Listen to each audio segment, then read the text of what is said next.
I thought buying a home in an HOA meant peace and order, until the president tried to sabotage my daughter's college scholarship just to prove a point.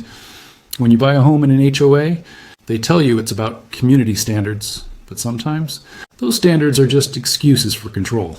Mine came to light the day our HOA president decided to threaten my daughter's college future.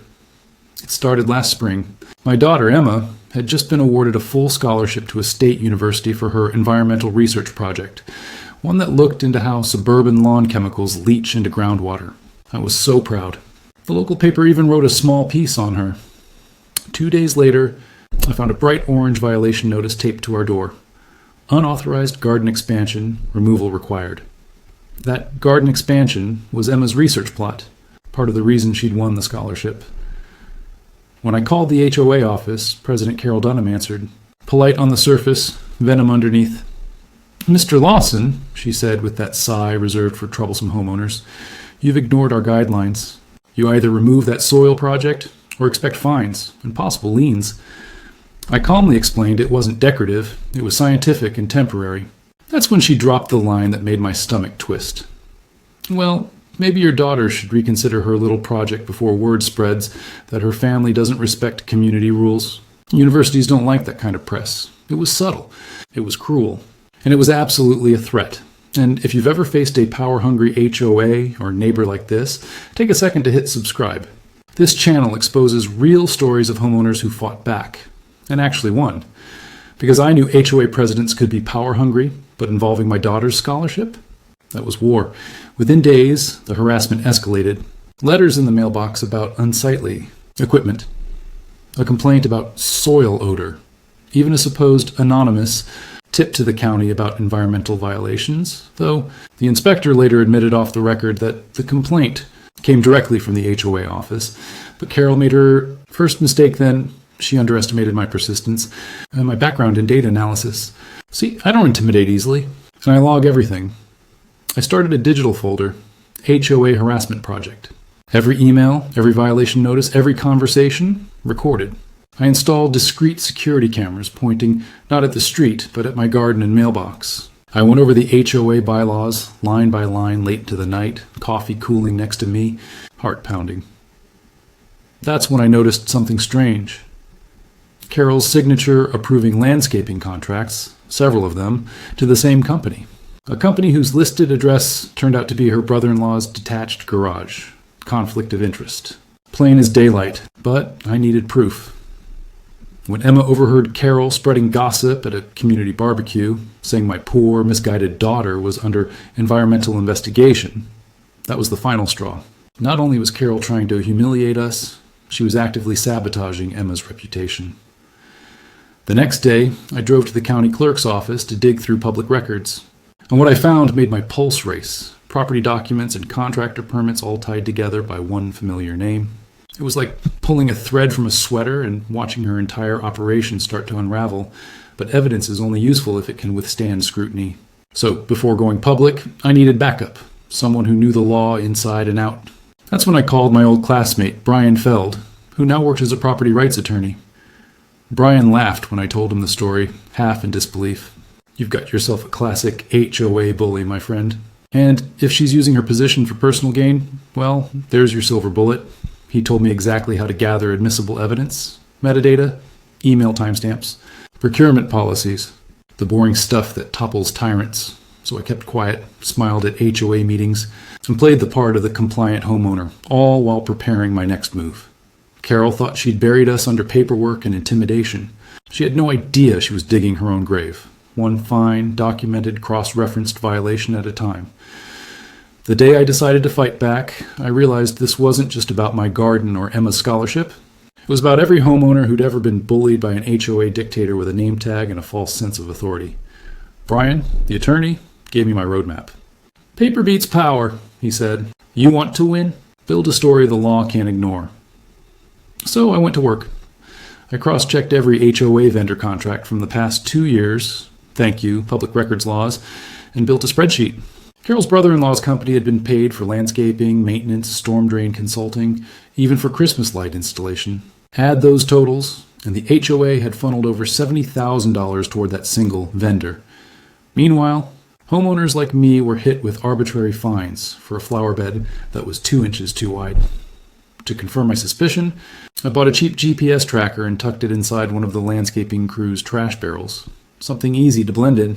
Over the next week, the tracker pinged one address repeatedly, Carol's own driveway. They were using HOA paid crews to do her personal yard work. That gave me the smoking gun. I grabbed screenshots, data logs, and even snippets from the vendor's social media pages, posts bragging about their special clients. One picture clearly showed Carol's recognizable porch with the caption, "Finishing up another big HOA project? Caught in 4K, as my daughter put it. But we needed corroboration beyond digital evidence, something an HOA couldn't wiggle out of." That's when Brian looped in a property surveyor and a retired sheriff's deputy he'd worked with on zoning disputes. The surveyor validated that the unauthorized garden expansion Carol cited in her violation didn't even extend past my property line. The deputy advised me on legal recording and chain of custody for every piece of evidence. We built what he called a justice file, neatly organized, labeled, and ready to hand to a judge or the local news. Parallel to that, something unexpected happened. The community started noticing Carol's tighter grip.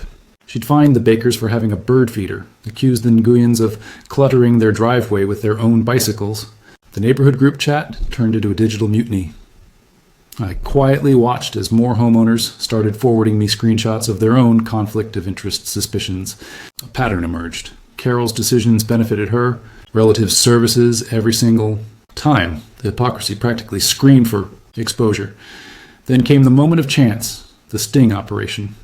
We had learned from the HOA secretary, a weary woman who was clearly fed up, that Carol always signed vendor renewals in person on Thursdays at 3 p.m. So we set up that day like a carefully timed domino show. I parked across from the office, discreetly filming with a dash cam, while Brian and the deputy waited down the block. Sure enough, Carol arrived. Same white SUV, same smug attitude. The vendor's truck pulled up minutes later. What she didn't know was that the HOA office had installed a new surveillance system, funded by recent technology upgrade fees. The secretary, eager for justice, made sure the camera captured everything. Carol walked in and cheerily greeted the vendor, the same man from the landscaping crew, then slid a contract folder across the table, talking about our arrangement staying consistent this year. The vendor nodded. Her brother-in-law's name was on the signature line, caught live on video. Within 24 hours, Brian and I compiled every piece of digital and physical proof into a single presentation. We weren't going to scatter it among rumors or whispers. We'd deliver it under the bright public lights of the next HOA general meeting. That's when Emma stepped up. "Dad," she said, eyes bright with the fiercest mix of teenage courage and justice I'd ever seen, "let me read the bylaws quote about financial conflicts." Word for word. It was poetic. The very person Carol tried to intimidate would be the one to expose her. That meeting would be our showdown, the turning point. And this time, I wasn't bringing garden gloves. I was bringing transparency. The HOA's monthly meeting usually drew a sleepy handful of residents, 5 or 6 people max, most of them there for free cookies. But that night, the community room was packed. Word had spread fast. Flyers, text threads, whispers. Something big's happening tonight. Carol sat at the front table, gavel in hand, performing calm authority like a stage actress. But her left hand fidgeted with her silver bracelet. Her tell, as I'd noticed from past meetings. She had no idea what was coming. I kept my tone polite. "Madam President," I said, standing at the microphone, "before tonight's regular agenda, I'd like to present an urgent matter of financial transparency to the community." Her smile tightened. "Mr. Lawson, if this relates to your ongoing garden violation..."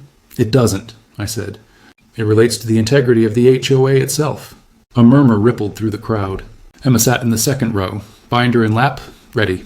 Brian was by the door, folded arms, presence calm but formidable. I began by displaying slides projected on a borrowed portable screen that showed the vendor payment ledger. Every contract amount, every renewal, every signature. The patterns were obvious even before I explained them. Then the photo. A social media post from the vendor's public page showing Carol's house with caption, "Finishing up another big HOA project." Gasps filled the room. Carol shifted in her seat. "That could be any house," she said quickly. "Many homes here look alike." That's when the next slide appeared. The GPS map, blips of data showing the vendor crew truck stationed at her address week after week. "Coincidence must be exhausting," Brian said under his breath. I bit back a grin. Then came the video clip. the one the secretary had quietly supplied. The audio echoed through the room. Carol's voice clear as daylight, discussing our usual arrangement while signing a renewal with her brother-in-law's name. Her face drained of color. The silence that followed was thunderous. Emma rose, clutching the HOA handbook. According to Section 8, Subpart B of our bylaws, she said, voice steady and sure, no board member shall approve or financially benefit from any contract directly or indirectly involving a family member. Violation constitutes grounds for immediate removal. Every eye swung from her to Carol. For a moment, Carol seemed to recalibrate, searching for some invisible escape hatch. Then she did what bullies always do when cornered. She attacked. You've conspired against me. This is harassment. But before she could gather steam, the HOA secretary stood. I was there, Carol. You told me to encrypt the payment files. You said, and I quote, nobody here reads the small print anyway. That was the breaking point. Several homeowners shouted for a vote of no confidence. Others demanded a full audit. A handful even clapped when Emma closed the binder with a snap sharp enough to echo like a gavel. Under HOA protocol, Brian explained, an emergency vote could be held immediately if quorum was present. And that night, for once, nearly everyone had shown up. The hands rose, one by one, then in a wave, over 90% in favor of removing Carol as president. The gavel she once used to silence complaints came down on the table like a sentence. Afterward, the deputy escorted her outside, not arrested, but quietly, firmly, out of power. The aftermath went beyond our little neighborhood. The County Ethics Board investigated and confirmed multiple undisclosed conflict of interest deals. Carol was fined heavily and banned from holding HOA office anywhere in the state. As for our family, Emma's scholarship remained intact. In fact, her story about fighting small-town corruption ended up featured in her college's civic engagement newsletter. The headline made me laugh every time I saw it. A garden that grew justice. That garden is still out front, lush and green. The HOA no longer complains about it. In fact, the new board president asked Emma to lead an environmental stewardship committee. Justice didn't just punish the bully, it improved the system. And every time I walk past that plot of soil that once sparked threats, I remember Carol's downfall and the lessons she unintentionally taught. Document everything. Know your rights. Sunlight is the best disinfectant because sometimes the most peaceful neighborhoods can hide the most arrogant tyrants. And sometimes the quiet homeowner with a camera, a lawyer, and a daughter worth fighting for is the one who brings them down.